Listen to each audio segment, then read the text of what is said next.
Okay, I assume yes.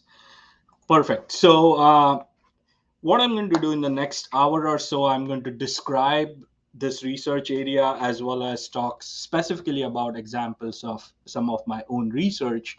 I understand that in the audience today, we may have undergraduate and graduate students, primarily from industrial engineering, but also potentially other engineering majors at Sharif and other top universities in Iran. So my goal here today is to give you this broad flavor of this area and some ideas about the kind of research that is being pursued here at NC State in this area. I may not get into the depth of research project. My goal here is really to show you the breadth and the types of exciting things that industrial engineers can do.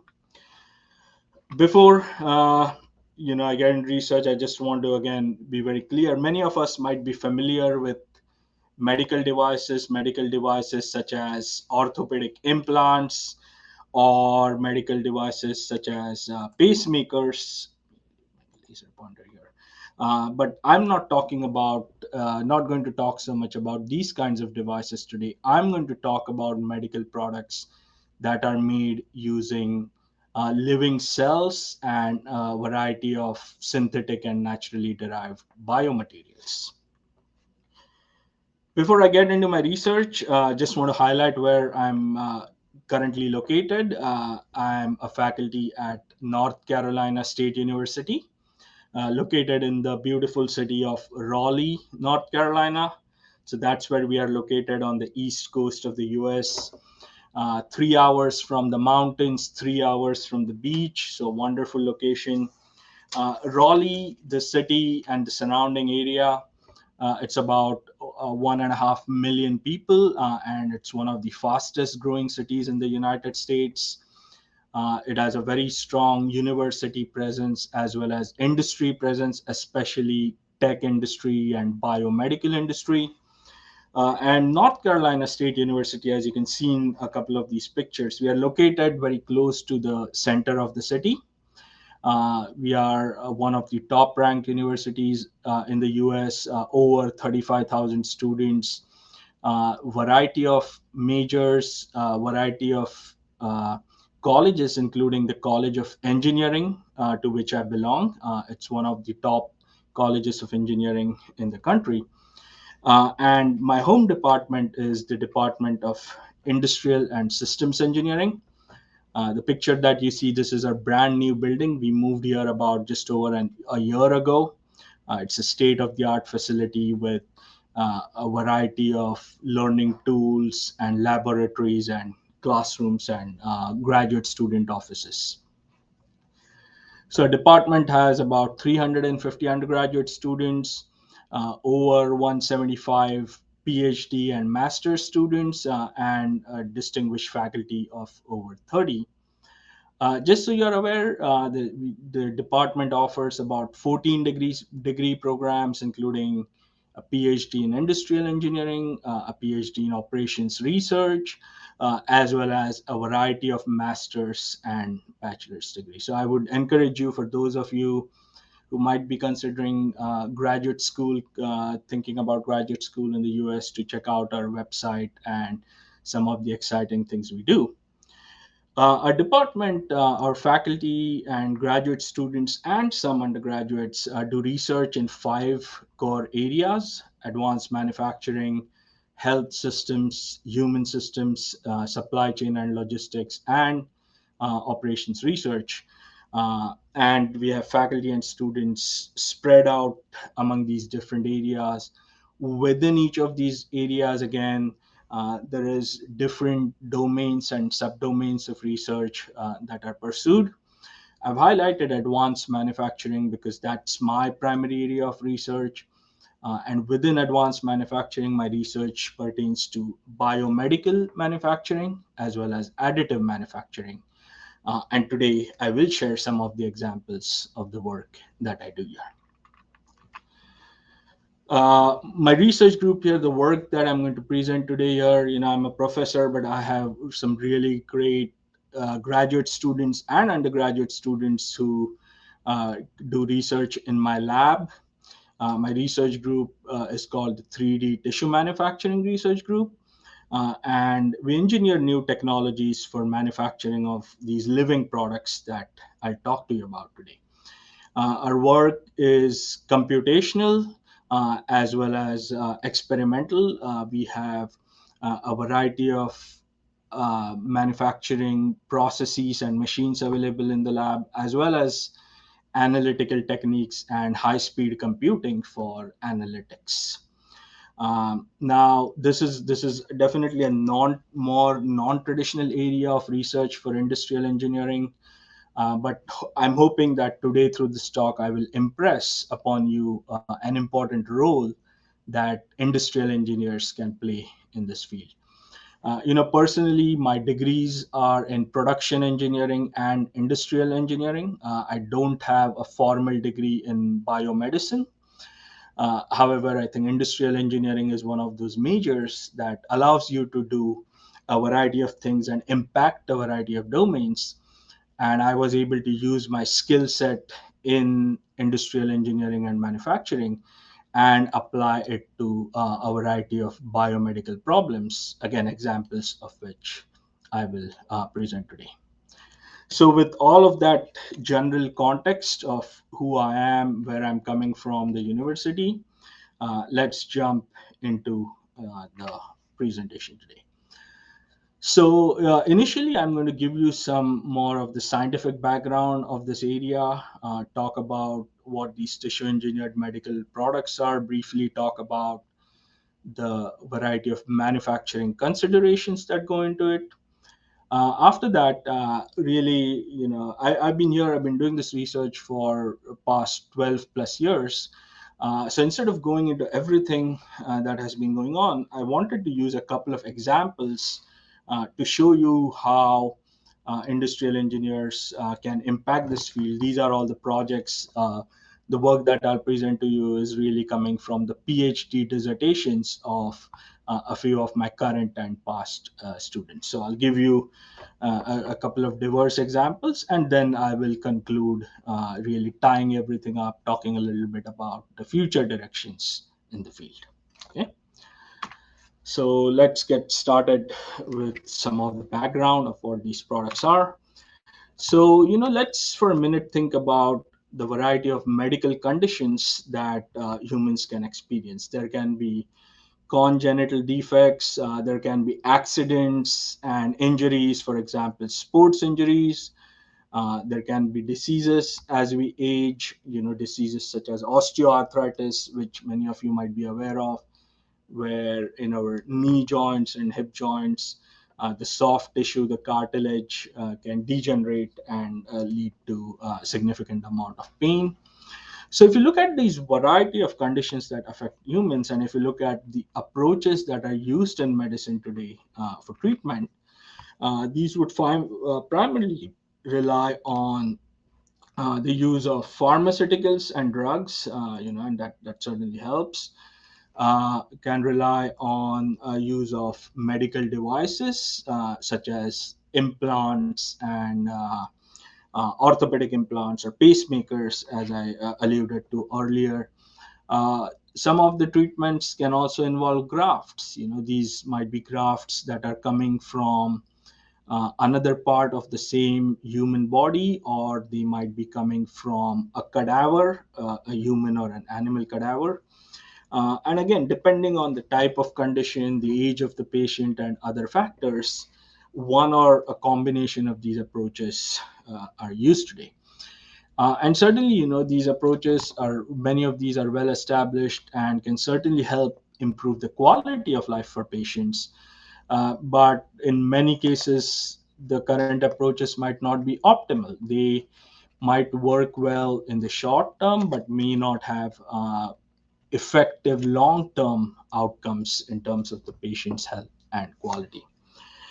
And let me give you some examples of the current state of the art and kind of what motivates the type of research that I'm doing here.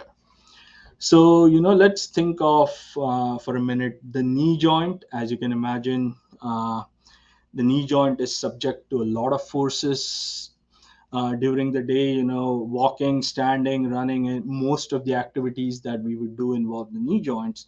And it's a very complex joint, and it is definitely prone to a variety of injuries.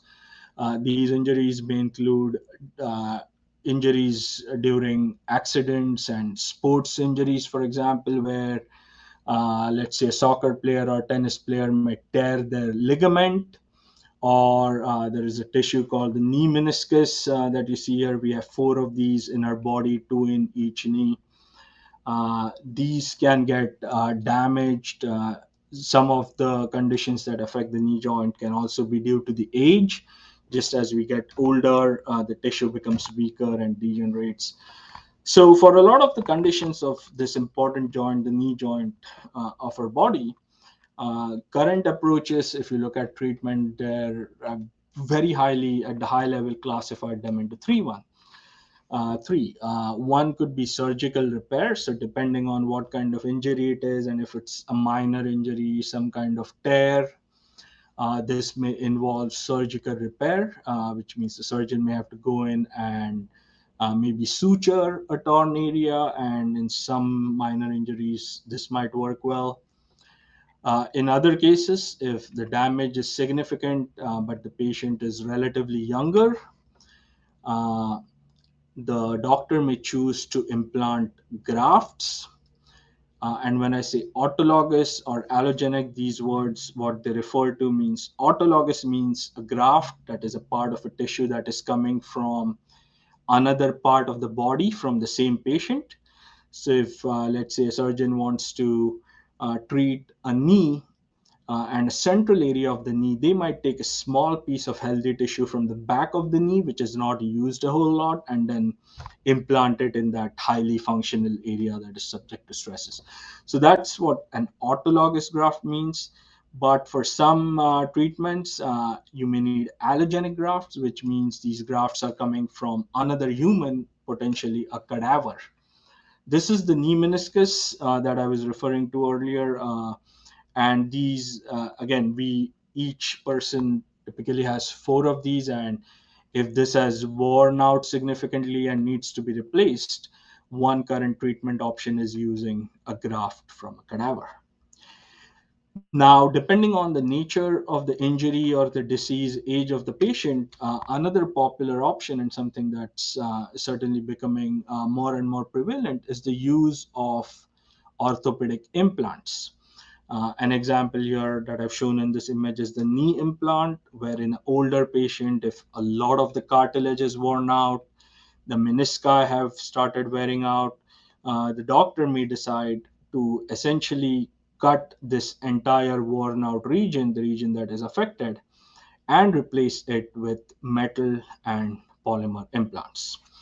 So these are kinds of the examples of the current treatments. And while these work very well, there can certainly be some challenges. If you think of grafts, for example, if you need a graft, whether if it's an autologous graft, remember I mentioned that a surgeon would have to take a piece of healthy tissue from another part of your body and then put it in the injured side. So that's not an optimal solution because you're really taking a healthy tissue and creating an injury elsewhere. So you're just moving where the medical problem might be. Or in case of allogenic grafts, you actually need a donor. You need somebody who has passed away to get tissue out of them. And so these things can be challenging. Even with grafts, size matching can be an issue. You need the right type of tissue for given the person's age and size and weight, because the knee joint is a load bearing joint. It is subject to so many forces. So if your tissue, if your graft that you get is too small or too large, it is going to affect how the knee joint handles the forces that it encounters. So there's challenges related to all of these. If you think of metal and polymer implants, they work well in older patients, but at the end of the day, they are metals and polymers, and they are going to wear out due to corrosion or other issues in the long term. So these kinds of implants, depending on the level of activity, the weight, the age of the patient, these may last anywhere from 10 to 20 years. In some cases, there might be infections or other related problems that occur where these implants may have to be taken out sooner. And so, come to think of it, if a 60-year-old person gets an implant like this, and let's say there isn't an infection or those other issues, then potentially, they may get this one implant which will last their entire life, and that's good.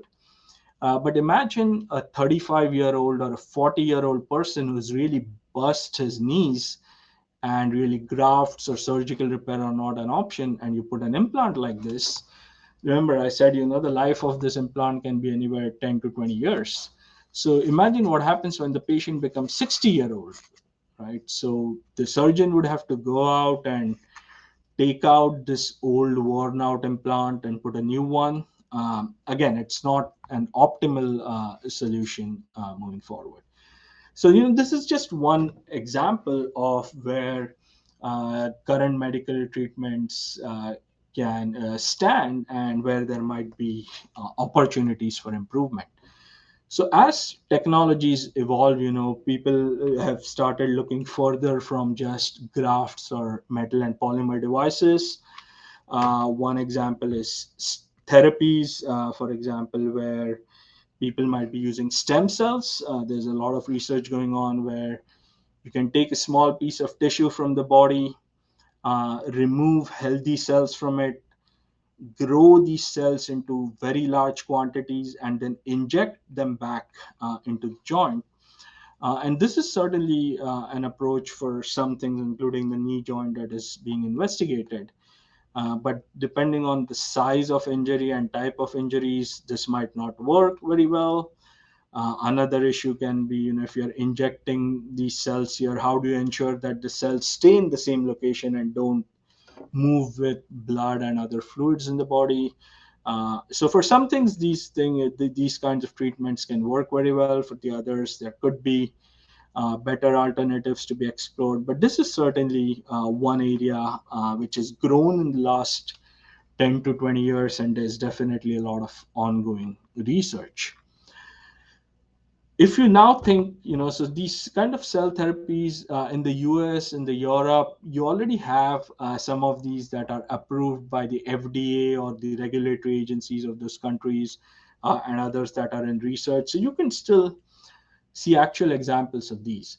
But if you think of 10, 20, 30 years ahead, the kind of treatment alternatives that might be available can also be a little different. And this is where I'm talking about really learning from what science has already taught us, and the ongoing science, where we kind of know very well how to work with metals and polymers, and these are very biocompatible. But now we can take the right combination of the polymers and maybe cells such as stem cells, and see how we can make full organs.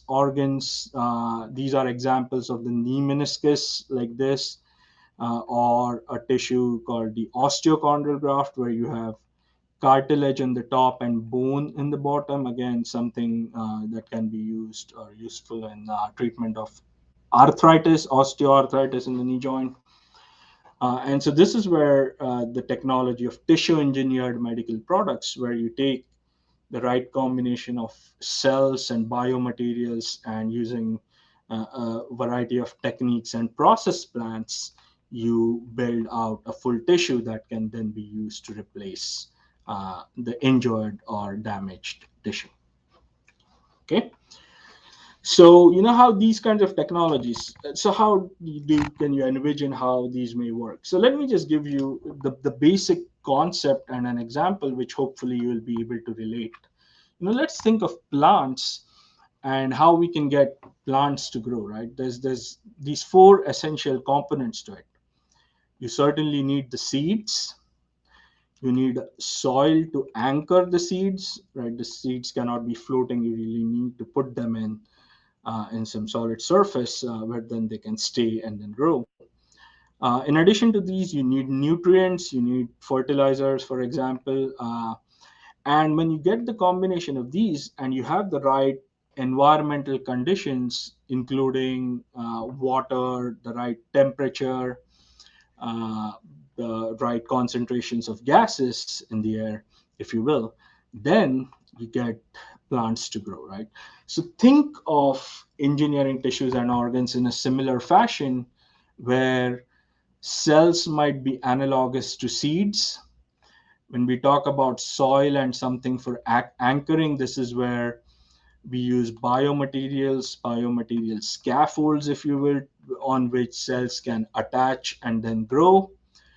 Analogous to fertilizers, the nutrients, there can be the right type of biological and biochemical molecules that you give. And then when you get all three of these together and you give the right type of environment, the right type of temperature, the right proportion of gases such as oxygen and carbon dioxide, you will eventually get tissues to form, right? So here's an example. This is a biomaterial. This is a scaffold. This is essentially a polymer that is very biocompatible. It allows cells to stick to it, and the cells can grow.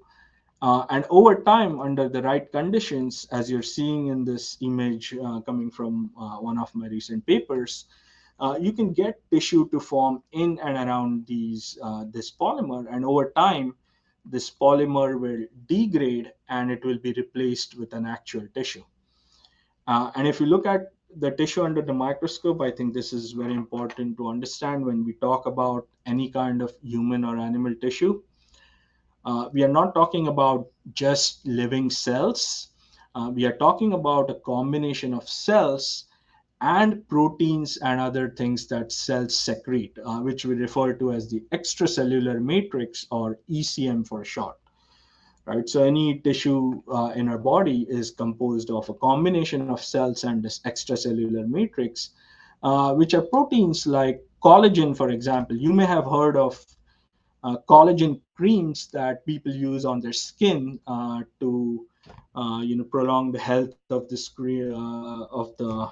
skin for anti-aging purposes, for example. So collagen is an example of a protein.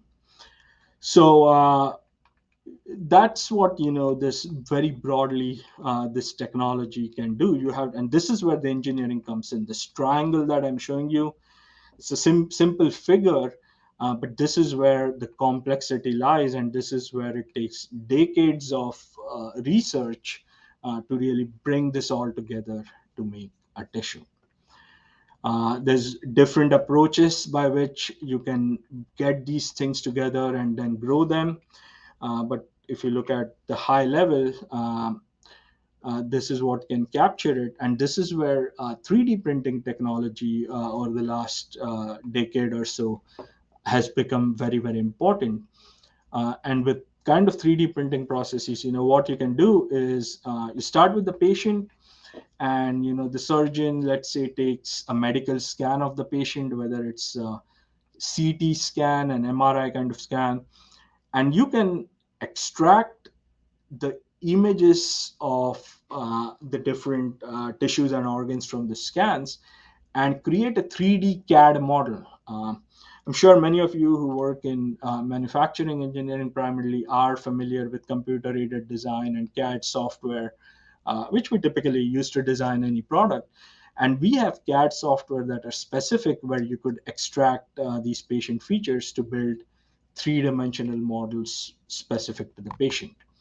So these are the kinds of models that then we can use to print organs. In terms of the materials, we refer to them as bioinks, because you can take a combination of materials such as collagen, gelatin. There are a variety of other materials. Some materials are derived from plants. So there's a material called alginate, which you're seeing in this video being printed, which is derived from seaweed. So the plants that grow in water, weeds, those you can extract the right chemicals from it and create these materials. So you create these bioinks by mixing your cells with these kinds of materials in the right proportions, and eventually you can use these models and this ink to print that particular tissue and organ using a variety of 3D printing principles. For example, what you're seeing in the video here is extrusion. We have a syringe which has this bioink, and the tool path of the syringe, the way it moves and where it deposits the material by air pressure, is controlled by this computer aided design CAD file. There is also another modality that can be used, and I'll have some videos of it later, called stereolithography, where you are using a beam of laser light to cure the material. So instead of extruding and depositing material, you already have material in here, and you will use a beam of laser to trace the geometry that you want. And wherever the laser hits the material will be cured, and that's how you can create your final structure where the material has crosslink. And there's laser assisted and other processes as well. But hopefully, this gives you the broad idea of technologies, especially 3D printing, that can be used to make something like this. So with that context, again, I want all of you to remember, I know many of you, majority of you, are probably coming from an industrial engineering background and may be wondering what kinds of roles industrial engineers can play in this system. So I would say that very broadly, industrial engineers can play a big role in product design, just like you would design any other product, be it an automobile or something more simple, like a cell phone charger or cell phone holder.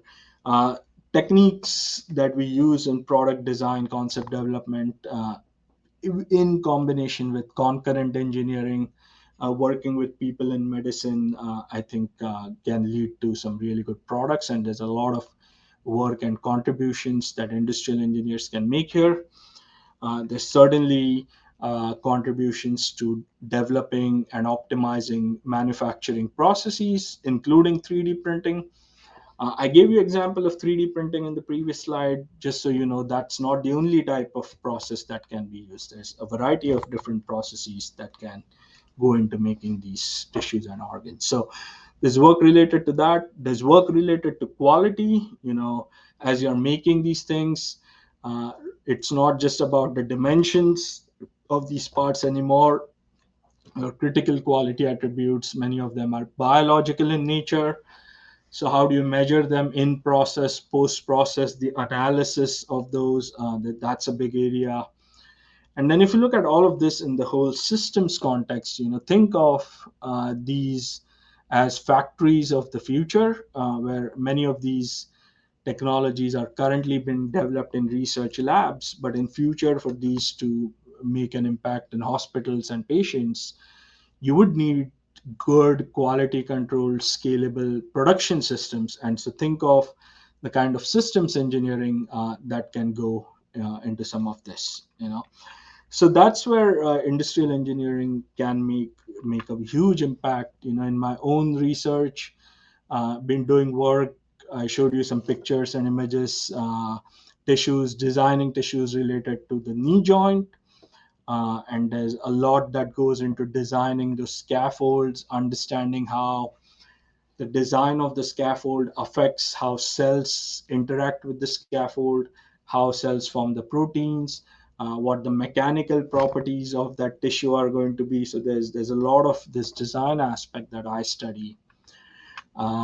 Also study processes. So in our lab, me and with our collaborators, we not only look at existing processes and see how we can optimize them, but also develop new type of biomanufacturing, biofabrication processes. We have patent pending on 3 or 4 different processes, for example. And this is where science and research can get highly interdisciplinary. One example of a process is where we are working with our College of Textiles and looking at some of the manufacturing processes they use to make textiles, to make cloth, to make filters. We have applied for a patent on a process which uses a combination of that, a typical textile melt brewing process and 3D printing to create these biomaterial scaffolds for tissue engineering. So there's a lot that goes on there, which is work that is experimental as well as computational modeling. There is work that we do in our lab here related to quality. How do you non-destructively evaluate the data? There's a big component of data analytics as well. More recently, we are looking at how machine learning can be used in addition to new quality monitoring techniques to more accurately and more efficiently detect deviations in the processes, and how then in future we can correct them. So there's certainly a big component of that. And then in my research group, we've also recently started looking at the production system aspects of it. So, if you think of production, the location problem, should there be a centralized facility? How would it perform versus a decentralized facility with resource allocation and resource utilization? Because there is a variety of processes and machines and even human labor that go into it. What does an optimal factory design look like for a particular type of tissue and an organ? What is the work in process? How do you kind of manage the inventory around it based on the demand and the resources that you have available? So there's a lot of problems which are really very typical industrial engineering problems, but in this emerging field that are also common, and there's ongoing research here in the ISA department at NC State. So today, so with a lot of that background, the role of industrial engineering and manufacturing engineering, today I'm going to show you two examples. The first one that I'm going to show you is the development of a new 3D bioprinting or biofabrication process. This is a very unique process that uses sound waves. And this is work from the PhD dissertation of my former student Parth Chansoria, who is currently a postdoc at ETH Zurich, and my current student Suleiman Asif, supported by the US National Science Foundation. So let me talk about this for the next 10-15 minutes. Then we'll move on to a second example. While the first example deals with a new process, the second example is going to deal with a new quality monitoring technology, a non-destructive quality monitoring process. So that's what you have to look forward to for the next 20-30 minutes. Okay, so let's start with the bioprinting process first. Now, let me provide some context to this problem and why we are developing a new process. So the tissues in your body, like ligaments, tendons, the knee meniscus, which I alluded to earlier, while the 3D shape and the size of these tissues is very important for its function, what is also equally important is the micro scale organization of the proteins and cells within these tissues. So here are example images of ligaments or the knee menisci when you look under the microscope. And the ligaments, for example, you can see all these protein fibers and whatever cells might be in it are organized in one direction, and that is how ligaments function. They're typically in your body subject to tensile stresses and tensile forces, so they're subject to mechanical loading in one direction. And so that is why these tissues often have this extracellular matrix or ECM, which is the proteins plus cell, aligned in this particular direction. And not just orthopedic tissues and tissues of the knee joint, but many or majority of the tissues of your body, if you look at them, there is some sort of unique organization at the micro scale. So when we talk about bioprinting or other type of biofabrication processes to make these, what is very important is to capture and replicate this micro scale organization in addition to the larger three-dimensional size and geometry. And that is where a lot of research is ongoing today. In my lab itself, right now we don't know what an optimal process might look like, so we have to look at a variety of different directions. So in my group, for example, in parallel, we are studying three different processes to make something like the knee menisci with aligned fiber organization. We're using a more traditional extrusion based 3D printing process called 3D bioplotting. In parallel, we are studying this textile based non woven process that I mentioned earlier. So we're studying and developing that. But we are also then looking at a third process called ultrasound assisted bioprinting, where we are using sound waves to get that organization of the cells and extracellular matrix. So, I mean, that's what I'm going to focus on here for the next few minutes. So when it comes to this biomimicry and getting this organization of cells and ECM, if you look at the current literature, there is a variety of approaches that have been tested. There's still ongoing work. Some examples I've shown here, and let me just highlight a couple.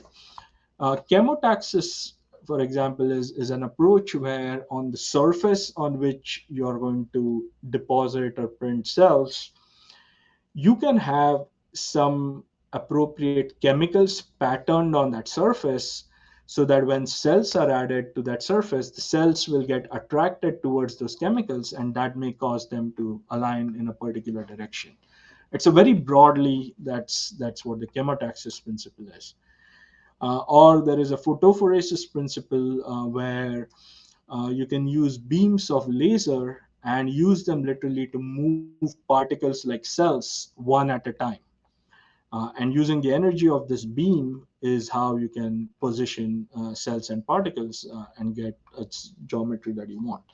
And there's other principles where you can tag cells with magnetic particles and then use magnets to organize them. You can use electrophoresis, really using electricity and voltage potential difference to organize cells in particular patterns, if you will. And so while a variety of these processes are being studied, and they definitely have some good, very specific applications, one challenge with these processes can be the speed of the process when you're making three-dimensional tissues, right? It's one thing to make something on a substrate and to get cells aligned on a surface, like with chemotaxis. But when you're talking about human and animal tissues, which are thick, several millimeters, potentially centimeters, depending on the coordinates that you're looking at, then these processes, there is a limitation. And so in more recent years, the approach of using sound waves to create patterns has also been investigated. Now, there has been one approach where you can take a surface and you can pass sound waves, essentially vibrate the surface, and the vibrations of the surface will create these waves, these troughs, and this is where the cells can start organizing. This is one strategy that was investigated in literature before I started my research that I'm going to show you. But this method also, again, is limited to two-dimensional patterning. Three-dimensional patterning can be a challenge. And so that is where we have developed over the last 5-6 years a new process that uses a different form of sound waves, a bulk acoustic wave, to organize cells in three dimensions. And when we use it in combination with the right type of 3D printing, we can get the macro shape, the three-dimensional shape and geometry, which can be specific to the patient. But at the micro scale, throughout that three-dimensional structure, we can get cells and proteins organized as well. So this is what I'm going to highlight to you. So the way this process works, I'm going to show you a few actual videos. So the way this process can work is when you're printing, and whether it's an extrusion printing like you're seeing in the top video, where you have an extrusion head that is bioing being deposited in a particular shape, Or at the bottom, this is the stereolithography approach that I had mentioned, where you have cells and the bioink here in a liquid form. You take a beam of laser and you trace the path that you want, and wherever the laser hits this material, it's a photosensitive material, and it will cross-link and it will become a solid gel. So in this process that I'm talking about, at the micro scale, the way you get your three-dimensional shape and geometries through your traditional 3D printing, but when you are printing these materials, either through this special substrate or through ultrasound transducers on the print head, you apply sound waves in a particular way where you get cells to interfere. So I'm going to show you a video right now on the right, which is you're looking through a microscope. You're going to see a lot of pink liquid, which is the gel. And then you're going to see dark pink color spots or dots. Those are actually cells. Those are living cells. And this is a real-time video. And what you will see is as we pass this ultrasound wave going from ultrasound transducer to a reflector and a wave comes back, wherever the waves, the traveling, the incident wave and the reflecting wave interfere, a standing wave pattern is created, and all the cells and other smaller proteins are going to migrate and organize along these interference patterns. So here is that video. It's about 10-15 seconds. So you can watch the pink dots that are cells that are going to start aligning in a horizontal direction, while at the macro scale, you are getting the three-dimensional shape here. You see that? You see the pattern appearing here, right? And this is a video in a loop, so it's going to go back anytime to randomly disperse cells. But eventually you see these horizontal organization of cells that occurs, right? So that's the process we are talking about that has been developed. So when it comes to research and new process development, with this and other processes, what it often involves is we have to study the basic physics of the process. Oftentimes, before you get to experiments, you have to look at the basic physics. You have to use computational modeling, such as it could be multi-physics modeling, finite element analysis, to understand properties of the process and make sure you are understanding the process parameters, the forces that are encountered, the temperatures that are generated. Get a good solid understanding, and then eventually we use the results from the basic physics and computational modeling, and then do more of the experimental work where you try to validate the computational models, or if you are seeing that the experimental results are not agreeing with the computational models, need to go back and see if we got something wrong in the basic physics. You can try to improve the computational model to see how you can get a better estimate of what you're seeing in practical experiments. And so this is really where a lot of the research effort is focused. When we talk about PhD dissertations, these are the kinds of things students study and develop.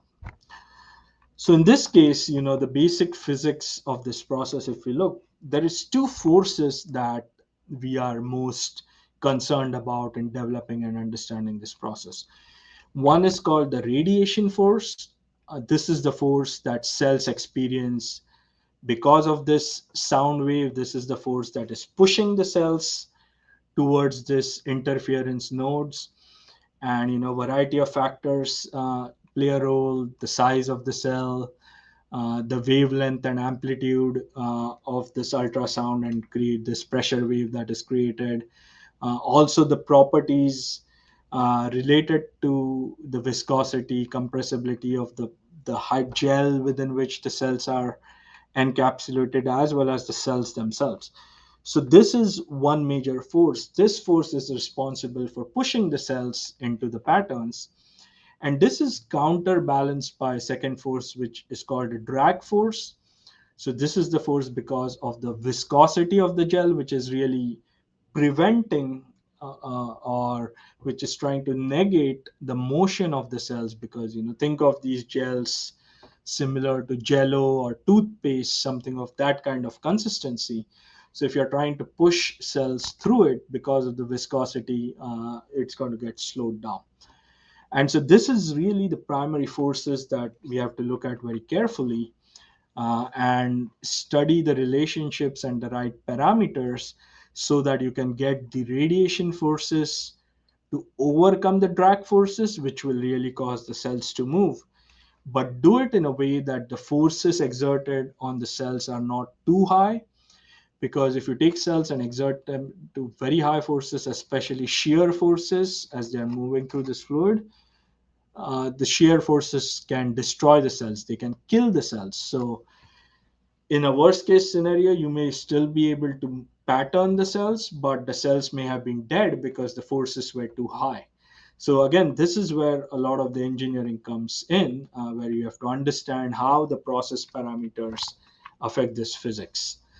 So in this case, we have to look at parameters such as the frequency and amplitude of the ultrasound.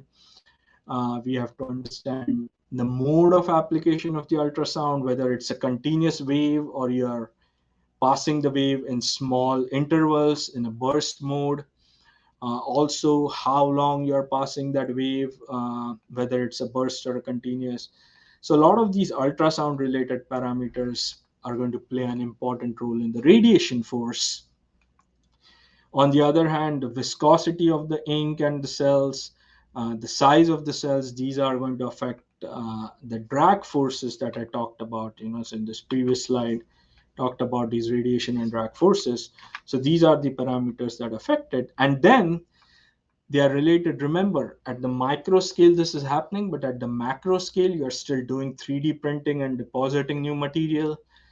And then you're cross-linking the material either with that laser beam or using chemicals to solidify the gel, to hold the pattern in place. So all of these parameters interact to give you the final product that you're trying to make. So this is where we study these kinds of interactions first using computational modeling. This is an example of a COMSOL multiphysics model where we studied the pressure distribution at different ultrasound frequencies, so going from 700 kilohertz to 2 megahertz of frequency. We tried to replicate the experimental pattern with the right parameters, and these blue lines in the different images are showing the pressure distribution pattern. So these blue lines are indicating where the nodes are going to be of those interfering waves and where we can expect the cells to pattern. But we can do a variety of computational modeling. This is where we are trying to understand where the highest pressure nodes are, where the cells would meet. But we can also do computational modeling to understand how these parameters affect the temperature or the time that it will take to align, depending on the different designs of the transducers and the substrates on which you are depositing material, the frequencies of the ultrasound, the amplitudes of the ultrasound. We can again study how long it will take for cells to align. So we have a few papers published which I've cited in this presentation that can help you understand some of these in detail, but kind of gives you a flavor of the computational modeling. And then when it comes to the experimental validation, I'm going to show you some more images here. But think of this as this is where you have printed your cells and materials. You're looking through a microscope here in this construct. And these are just still photos of at 0 seconds. So before you apply ultrasound, 30 seconds after you pass ultrasound, and 60 seconds after you pass ultrasound, how those pink dots, the cells, have aligned in patterns. And as you saw in the computational results here, different frequencies can affect how cells organize. And this is again a validation of how that basic physics works out, where you can clearly see at smaller frequencies, there is more spacing between these patterns at which cells organize. But as you increase the ultrasound frequency, as you go from 700 kilohertz to 2 megahertz, the patterns are more closely spaced. And again, depending on the type of tissue that we are going to design, uh, we will have to select the right combination of frequencies and amplitudes. So moving further, this is an example. Let me show you some detailed analysis. We have to do experimental design, a very thorough and large experimental design, use statistical techniques using ANOVA to understand the interactions between the parameters, which parameters are significant. So in these images, what you're seeing, let me explain. Each row is representing a different ultrasound frequency that is applied. Each of these main columns, the 100 millivolts and 200 millivolts, these are representing the amplitude of the ultrasound. So the parameters in red are the frequency and the amplitude of the ultrasound. And then the sub columns, HASC stands for human adipose derived stem cells. So these are one type of cells, particularly stem cells that can be used to create different organs. The other type of cell, MG63, it's essentially a bone cell, a primary bone cell. It's a cancerous line. And both these cells are very different in nature. Their phenotypes are very different, their sizes are very different, their functions are very different. So in this experimental design, we tested different combinations of frequencies and amplitudes on the organization of cells. Now, in these images, the red and green color dots indicate cells. The difference is the green dots means the cells are living cells. So after the process, during the process, the cells have not died. Wherever you see red dots, in some of the images you see them and in some more than others, those red dots indicate that those cells died during the process. There could be a variety of reasons for it. But this is what the experimental images look like. And then we analyze them. And for example, we have confirmed that as you increase the frequency, again, irrespective of the cell type, the patterns become narrower and narrower. So there is that inverse proportionality between frequency and the spacing between these patterns, and it is statistically significant. We've also seen that the combination of the ultrasound frequency and this amplitude affects the viability of cells, meaning what percentage of the cells remain alive after the process. If you look at these images, you'll probably very clearly see that these four, the combination of 1 megahertz and or 1.5 megahertz frequency with this higher amplitude, you're seeing only 40 to 60% of the cells survive, the other cells are dead. And this is very unique because you're not necessarily seeing this at the highest frequency or the lowest frequency. You're seeing it somewhere in this middle frequency range.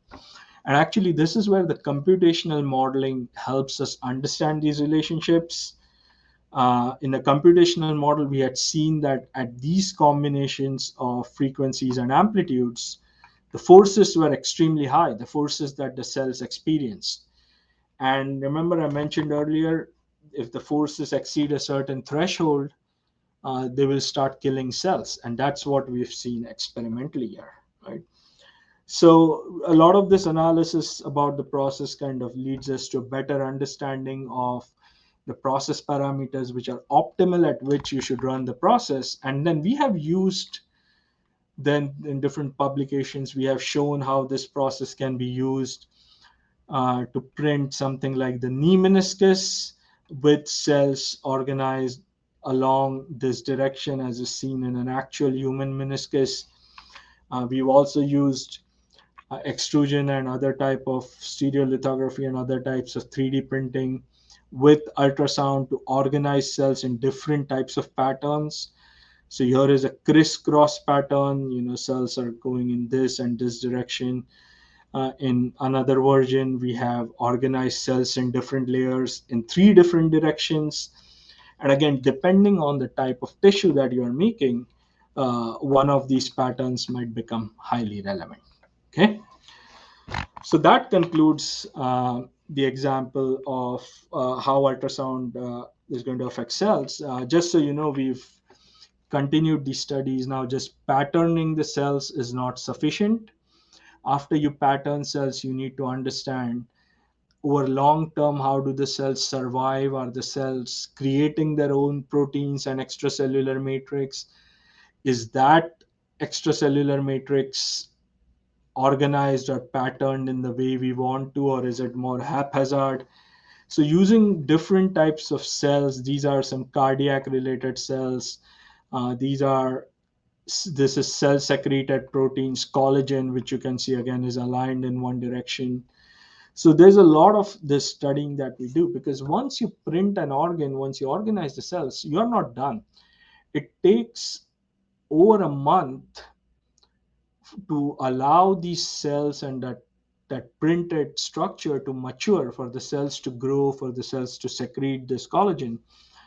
And so that's what we are also studying. We are also studying composite materials. So instead of using just cells, we are trying to see if your bioink, in addition to cells, has the right type of microfibers or right type of proteins that you add to begin with. How does that affect mechanical properties? Does that affect biological functionality? So this is all a part of ongoing process development related to ultrasound. So I'm going to take a few minutes here and see if anybody has any questions related to this process before I highlight the example of a quality monitoring technique. So if you have some questions, I may take 3, 4 questions right now. Please feel free to unmute and ask, or type in the chat box for a few minutes here. Thank you, Professor Shoemaker. So, Mr. Dekhan has a question, I think. Let me just enable his microphone. Mr. Dekhan, please. Hello, can you hear me? Yes. Thanks to your presentation, great presentation, Dr. Bohan. Actually, I'm researching about 4D bioprinting in biomedical fields, and thanks to you, I figured out about the planting of cells. But do we have two more danger, after printing and planting in the patient's body? Absolutely, that is a fantastic question, and I briefly alluded to this earlier, but didn't really get into it. Printing is only the first part of the whole process, right? You can print something, but depending on then the type of cells that you have used, the environment in which you have printed, as you are maturing the tissue, the conditions, you may run into a scenario where the printing was okay and the patterning was okay, but now the cells, instead of forming healthy tissue and proteins, they may turn into more of a cancerous tissue, for example. Or there are some cases where we've seen that cells initially perform very well, then but after a certain time they suddenly start dying altogether. And so there can be a lot of these interactions. So only printing is not sufficient. So oftentimes when, with this slide, as I was showing, when we have to study in the long term as well, how do these tissues do? And so the optimization of the parameters, in addition to printing, the bioreactors that you would design, and the mechanical, electrical, or other stimulation that you would use when you grow these tissues, all of that is going to play a role in whether cancerous tissue may form. Uh, So hopefully so that we gives should you a broader answer to the question. So should we characterize them to prevent, tumor? What's this solution, to prevent it? Absolutely. I think the solution has to do with when you are designing the process itself and you're optimizing the process itself. You definitely need to study it in the long term. In some cases, after you make the tissue, there might also be the right type of chemical stimulants that you may be able to use to prevent the formation of clots or tumors. So again, depending on very specifically the type of cells, the materials, and type of tissue you are trying to grow, there might be a variety of different approaches that may need to be investigated to prevent tumor formation. And in some cases, tumor formation may not be bad. Maybe if you are trying to study cancer as an in vitro model, then you actually need to figure out how to get the cells to form a tumor. Thank you very much. Sure. Okay, so I see another question in the chat box there. Have we studied the effects of mechanical stimuli on growth and remodeling? This is also a great question. This is actually a part of our ongoing research. So we've already seen that with some of the composite bioinks that we use, we are already getting improved mechanical properties like tensile strength, for example. But in the long term, we are designing bioreactors to study the effect of not just mechanical stimuli. There is a body of research on that already. We are actually studying if we continue applying this ultrasound to stimulate the cells during growth and remodeling, how would that ultrasound help or affect adversely the formation of extracellular matrix? So it is a part of ongoing work for sure. But that's a fantastic question.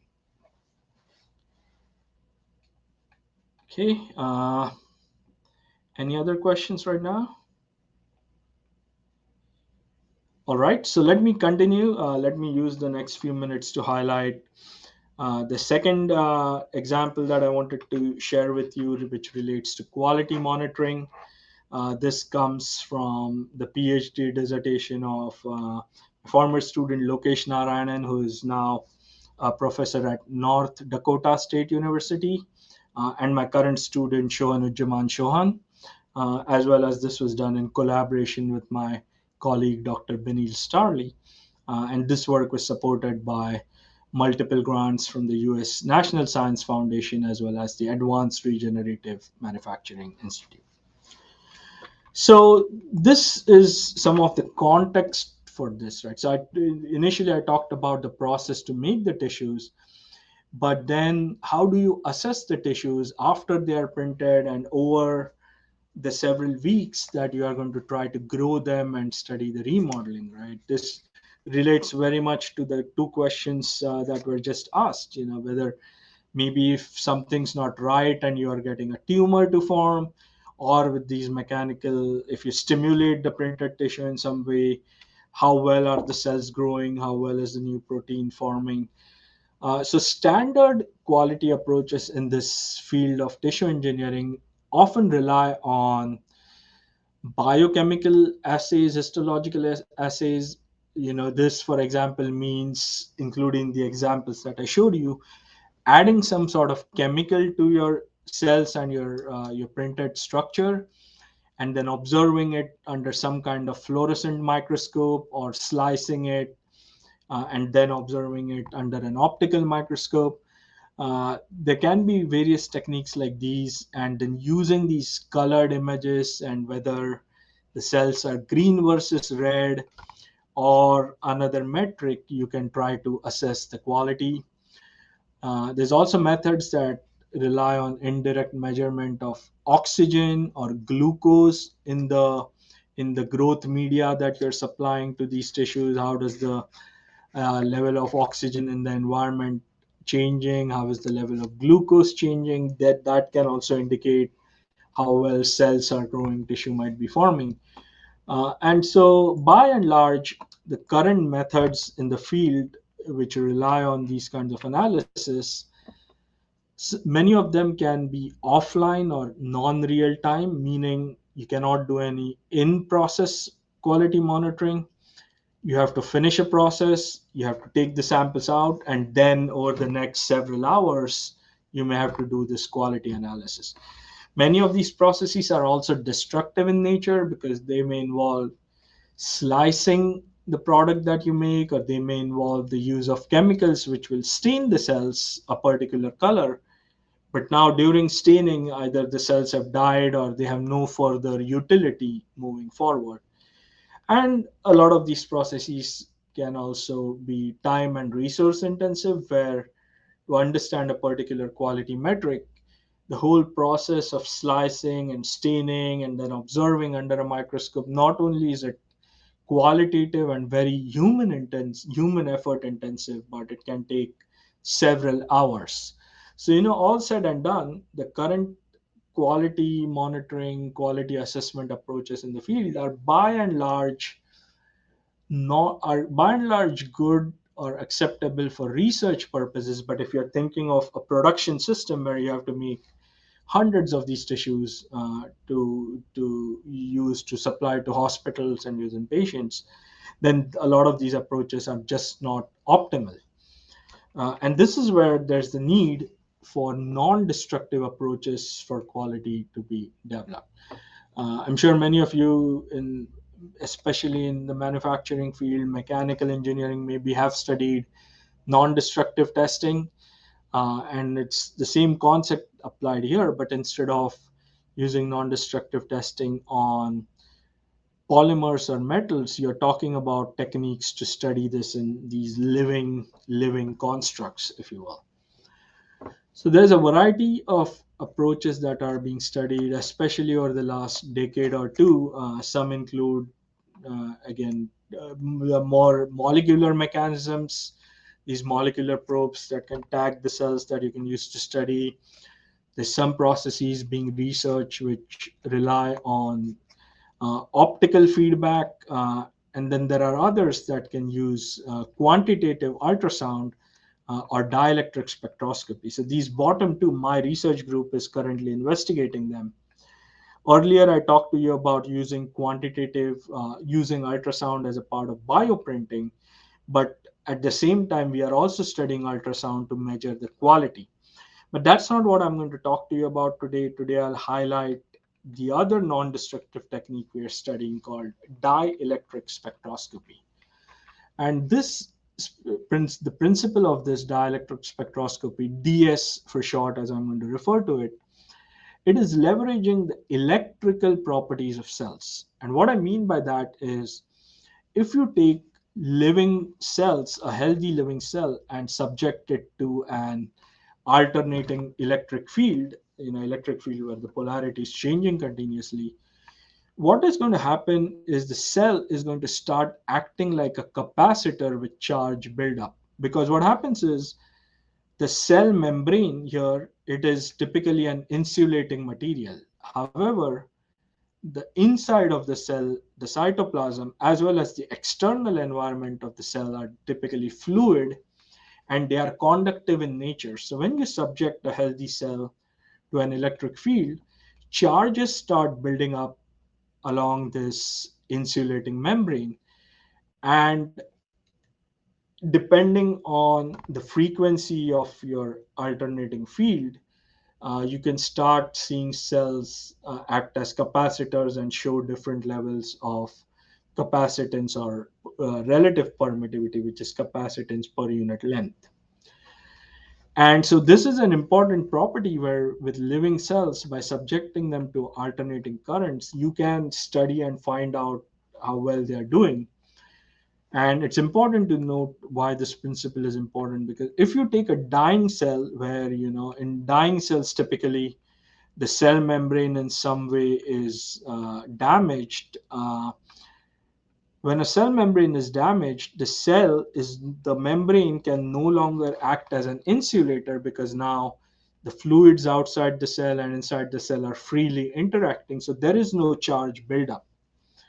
So using this dielectric spectroscopy principle, if you, let's say, expose a 3D printed engineered tissue structure to it, once you subject it to this electric field, alternating electric field, you will start seeing capacitance that is only going to be proportional to the number of living cells that you have in your construct, not the dying cells. And I'm going to show you how we leverage this property to study the quality behavior of cells and the construct over time. And this kind of technique, compared to the traditional techniques, you can do it inline, as in you don't necessarily have to take the printed construct out and spend hours analyzing it and then putting it back. And it is non-destructive, so you can the electric fields that we are talking about are small enough, they don't affect or damage cells, so you can continue doing this non-destructively over several weeks. And again, the data that you get is real time, close to real time, so it's not going to take hours. Going to be a matter of minutes in which you can analyze this data, and then you know how your process is doing and if you need to do any controls. So that's the principle I'll describe here a little more. So, I said when living cells are subjected to alternating electric fields. So this is what typically happens. If you increase the field, the frequency of your electric field with majority of the mammalian cells, you typically see the capacitance or permittivity, which is capacitance per unit length. You would see a typical curve like this, where at lower frequencies you see a higher level of permittivity, but between the range of 150 to 2500 kilohertz of frequency of that alternating field, you typically see this permittivity drop suddenly and then it starts stabilizing again. And this region, the permittivity between 1500 and 2500 kilohertz, this region is referred to as the beta dispersion region in this curve. And the difference between this high permittivity at the low frequency and low permittivity at the high frequency, this delta permittivity, we can use this as a measure of the quality. And there's some mathematics associated with it, some relationships. But basically, how this can help is, what we know is, if cells grow in size over time, let's say you had stem cells and now you're changing them into bone cells, and bone cells might be larger in size than your original stem cell. When the size of a cell increases or the number of cells increases, you should start seeing an increase in the delta E, this delta permittivity. So by studying this, you may be able to tell how cells are growing in your construct. If, let's say, you printed a construct, but over the next 4 or 5 weeks your conditions are not appropriate, and if your cells are dying, then by monitoring this delta E, and if you're seeing a drop in this delta permittivity, you could infer that the quality, there's something wrong with the quality of the construct, wrong with your process conditions, and then you may have to change your process condition, and perhaps even discard that sample because it may be beyond the point of return. So again, in this kind of research, we do try to use computational modeling where possible. Here is an example. We've tried understanding these constructs which are made of gels. If the construct contains only a gel versus a gel and cells, how the electric field is going to interact. We can see this at different frequencies of alternating. So we kind of do some basic research and basic understanding using this. But what I want to show you today is more examples of some experimental studies. I'm going to show you first an example of a bioreactor that we have designed. So bioreactor is essentially a device within which you can put these 3D printed constructs, and as they grow over several weeks, the bioreactor is providing nutrient media, the right type of gas exchange. And this particular bioreactor that we have designed also allows us to do this DS measurements in real time in process. So I'll show you that bioreactor, and then I'll show you three examples where a dielectric spectroscopy can be used to monitor any deviations in the process. It can be used for more granular and localized monitoring of these printed constructs. or even a quick example of how machine learning can be incorporated with DS for smarter monitoring of quality. So with the bioreactor system, I alluded to this several times during my presentation. A bioreactor system is where once you have created that initial structure with the bioink and the cells, you're subjecting it to the right nutrients, the right oxygen. So you have some sort of chamber through which you are pumping the nutrients and then making sure that there is enough oxygen dissolved. So when this enters the chamber, the organs, the cells can consume the nutrients, the oxygen. When it goes out, you can filter it out. You can change this over time, and again make sure before it goes back, you have fresh nutrients and you have oxygen, and this kind of system runs continuously. So we have designed this system, which I'll show you in a minute. We have designed a chamber for containing this 3D printed structure, and then we have, in addition to using dielectric spectroscopy that the chamber will allow, we also have some more traditional dissolved oxygen, pH kind of sensors. And so again, in designing this, an important aspect is still the computational modeling, because there's a lot that goes in designing a chamber. So when we started this, we had to, using computer aided design, first we had to conceptualize different configurations of the chamber in which you can have your scaffold and you can get the media to flow. But remember, it's a more complex problem. When you have media flowing through a system, the velocity of the media, how the media flows, that can create forces, that can create pressure on the scaffold, on this 3D printed construct in there. And if the flow rate is too high, for example, you may create shear stresses on that construct, where the cells that were healthy when you printed them have now started dying because they are subjected to these high forces of the flowing fluid. So we have to do computational analysis to understand the rate at which this may fill out and how that is affecting the velocity. We have to understand, as the chamber fills up, what is the distribution of the pressure within the chamber, because this can certainly affect the the flow of the media through the entire system in the long run, but then also affect the forces, the pressure, and then the shear stresses that these scaffolds may encounter. Now, this is an example where you're seeing where the fluid enters the system in a particular design. You can see that these high pressure and then high shear stresses eventually are created very close to the inlet, but at the other places, the pressure is relatively lower, and at the other side, it's probably going to be even lower. So a lot of this kind of study has gone into designing this eventual chamber that we have designed, and we had to use a combination of machining and 3D printing to create this chamber. We put the scaffold inside here. That's the 3D printed construct with cells.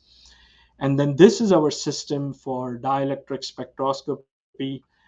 This is a probe that has those electrodes at the bottom, which create the alternating electric fields as well as measure the permittivity. And we have made this chamber and built it into this whole system where you have the pump. This is the nutrient media. This is a unit that allows oxygen to diffuse in it, and then this flows continuously through the system. And in a chamber like this, you can keep your printed construct and grow it for several weeks while being able to monitor this permittivity at different points of time. But you can also monitor the more traditional metrics of dissolved oxygen or the amount of glucose in that nutrient media.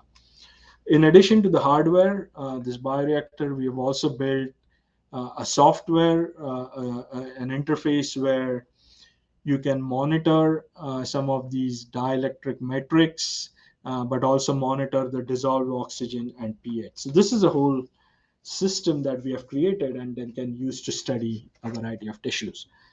So the actual example I'm going to show you, the first one, how dielectric spectroscopy can be used to measure deviations in process quality. In this simple example, what we did was we printed one set of constructs at the optimal printing conditions. So we know through other research, we have already determined what are the right set of 3D printing parameters and the temperature at which you can print constructs. And this is a microscope image. As I mentioned earlier, in these kinds of images, green dots indicate living cells. So these are cells that in the construct that the process was optimal, and more than 90% of the cells have survived the process, which is good.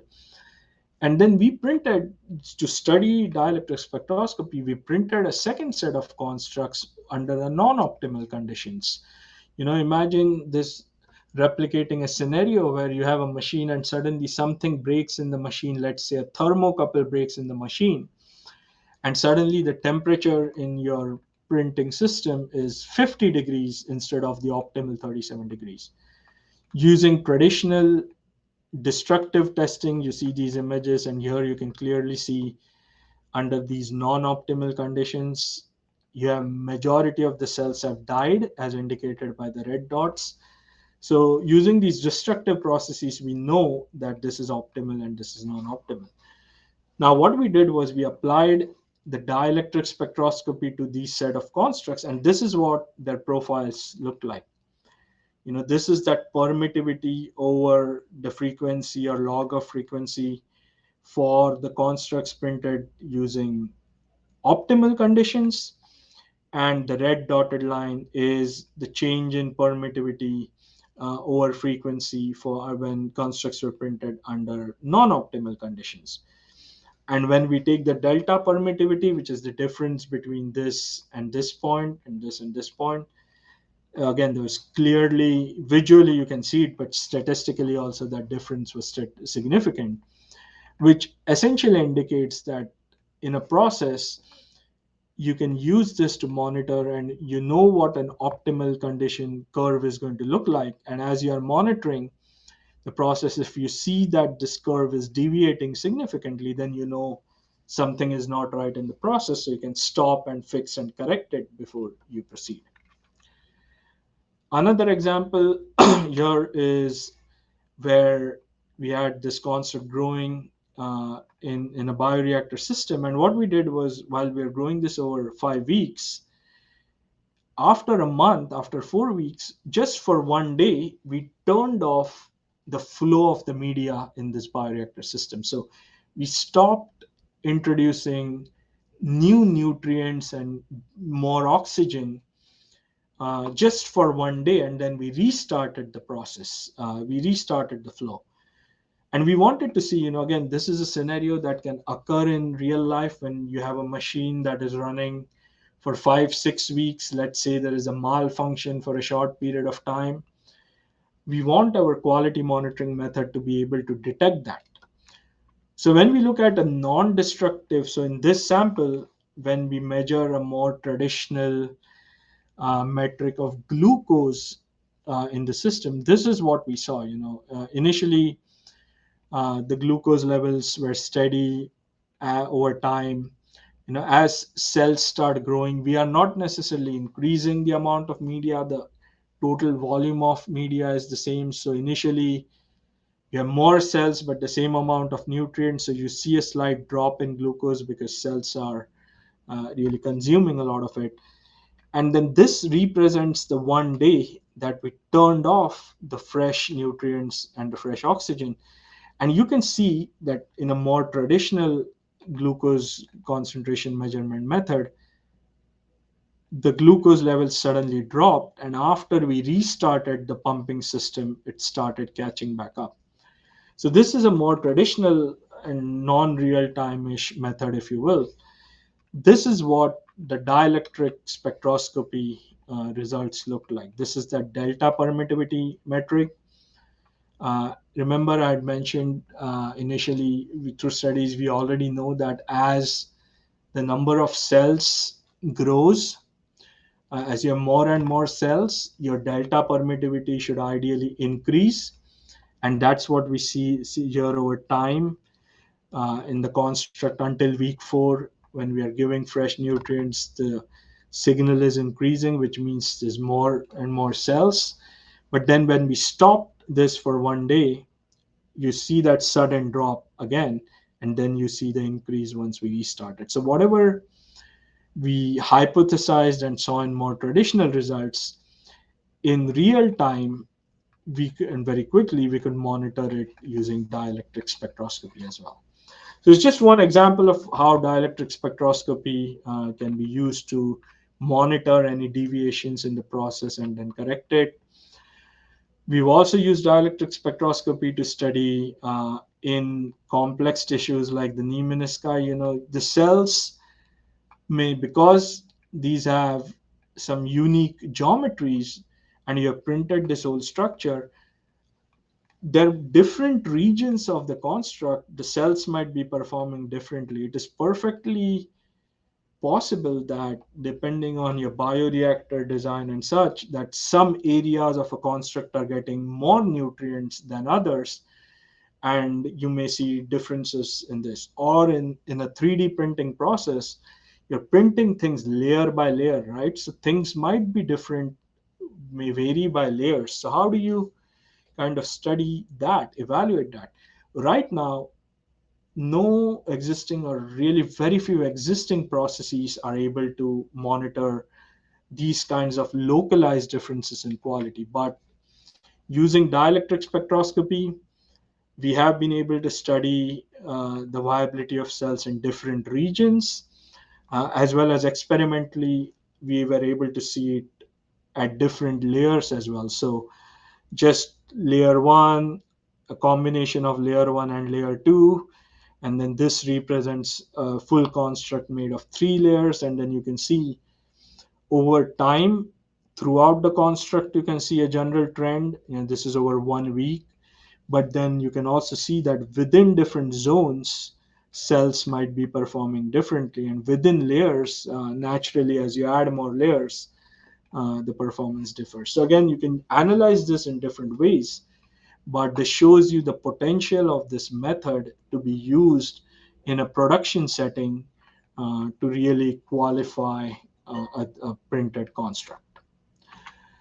Last but not the least, I'm going to point you to an example. This is more recent and ongoing research where we are trying to see how dielectric spectroscopy can be combined with data analytics to get better quality monitoring. So current approach, what I showed you, over different frequencies and over time, we collect this data of permittivity. And right now, when we measure this delta permittivity I showed you, we are only taking the difference between the highest frequency and the lowest frequency. So we are only using these extreme readings to come up with this metric that we are using for quality. And in many examples, that can work very well, the ones that I showed you before. But as you think of more complex tissue engineering, you can run into challenges. Let me give you a couple of examples, right? So this is an example where the blue line is showing you the delta, the spectroscopy and the permittivity curve from 1 million bone cells, and the red curve is showing you the permittivity of 500,000 fibroblast cells, which is different type of cells, right? So now here you have two different types of cells, two different quantities. If you look at their full permittivity curve, you can very easily see they are different. However, if you take the delta permittivity, that is the difference between the highest point and the lowest point, guess what? The delta permittivity of both of these is the same, because the difference between the highest and lowest is the same. So what this means essentially is, while if we had looked at the full spectra, we know that they are different. If we rely just on this traditional delta E metric, the results will show you that these are essentially the same thing, but they are not. We clearly know that these are different types of cells, as well as different quantities of cells, right? So this is an example where a traditional method may fail. Or let's look at this other example where you have the same type of cell, bone cells, and the same quantity, but we took one measurement after 2 days and one measurement after 4 days. Again, visually, it's very clear that the curves are different between the 2 days as we would expect. But if you look at the delta permittivity, the difference between the highest and the lowest permittivity, it's still the same. So these two are also not statistically significantly different, where what the results might, you may lead you to an inference that, oh, cells have not grown after 96 hours, like between 2 days and 4 days. If we were only looking at delta permittivity and using it for decision making, it would have told us that nothing is happening in the construct. But when we look at the full permittivity spectra, we know that they are different for sure. So this is where I think better data analytics methods are necessary. Instead of just looking at the extremes, we can look at the entire spectra and analyze them. So in one study, what we did was we wanted to look at stem cells, and stem cells, if you put it on a construct, and let's say this is an example of where when the stem cells are added to this printed structure, we have this printed structure made of different materials. In the top part of this printed structure, we have a material which will cause the stem cells to turn into cartilage or soft tissue. And then the same construct, the bottom part contains a different material with more calcium, and this could cause the same stem cells to turn into bone. And so we wanted to study in a construct like this with only cartilaginous differentiation versus a construct with the same stem cells but to get bone differentiation. Can we apply machine learning to this full set of data and identify the fact, two things? First, that stem cells are turning into cartilage versus bone, and then again, at what point have stem cells turned into cartilage here, what point stem cells have turned into bone here. This is a part of an ongoing research, but really to show you one quick result, we studied three different methods, logistic regression, KNN, ANN. Many of you might be familiar with these. And for prediction accuracies, we saw KNN, ANN were similar, but KNN in general was slightly better in estimating also whether the stem cells had turned into cartilage or bone, and also when that differentiation occurred, when stem cells are turned from cartilage into bone. So we had to do some traditional destructive testing as well as dielectric spectroscopy and applied data analytics to kind of study. So this is an ongoing direction of research. There's a lot of complexities in the data that you collect. You can also start looking not just at data from dielectric spectroscopy, but use a combination of data from other types of sensors using oxygen, glucose, even maybe the non-destructive ultrasound. And together, it is possible that if you analyze these different quality data modalities in a more efficient way, you may be able to detect changes in quality even before that a bad quality or a change occurs, so that you can take corrective action. So that kind of concludes my overview of this. So in summary, I know time is up, so let me wrap this up with some remarks.